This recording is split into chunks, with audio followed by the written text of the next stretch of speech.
So back in 1991, my son had his first seizure, and that changed our lives. When our daughter got diagnosed with epilepsy, my husband and I were both working with 4 young children. We were not prepared to get a diagnosis with a major chronic neurological condition. Doing advocacy work really excites me because living with epilepsy, I know the struggles that people face. Advocacy is really embedded in the Epilepsy Foundation from our beginning. We were core in helping the Americans with Disabilities Act get passed. It begins with a willingness to share your story, and it can go all the way up to becoming really civically engaged. You do not need to be an expert to be an advocate, just willing to share your journey. There's no one-size-fits-all treatment for people with epilepsy, and legislators need to know that. They need to have those personal stories in their minds as they legislate.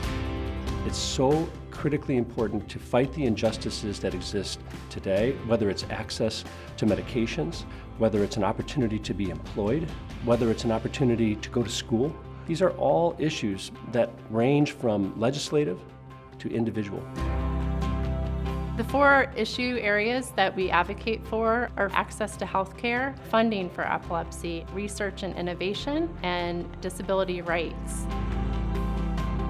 We've worked on prior authorization bills. We've worked on medical cannabis bills. We've worked on medication substitution bills, anything and everything that have to do with access to proper treatment and care to live a better life with epilepsy. Lindsay became the voice. She challenged everybody, and this Lindsay Crunk Seizure Smart School Act became law. You don't even realize the power of what you've done is helping all around the world. People they know your story, so you're making a huge impact. By sharing your story with your elected officials, you can drive change for yourself, and the Epilepsy Foundation is here to help you with any of the tools and resources you need. We want everyone to be an epilepsy advocate. If you're interested, please contact your local Epilepsy Foundation office or the National Public Policy Office team.